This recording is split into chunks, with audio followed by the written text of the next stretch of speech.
ahora sí que sí, ya lo tenemos aquí encima de la mesa, preparados para empezar a enviar estos libros. ¿Qué tiene estos libros? Bien, vamos a abrirlo, una página cualquiera.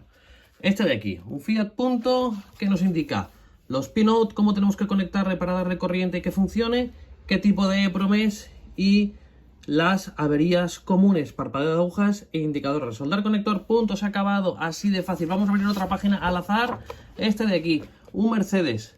Bueno, pues aquí lo mismo. ¿Qué nos indica? Pues aquí el pinout también, como podemos observar cómo es la placa, qué hay en cada sitio.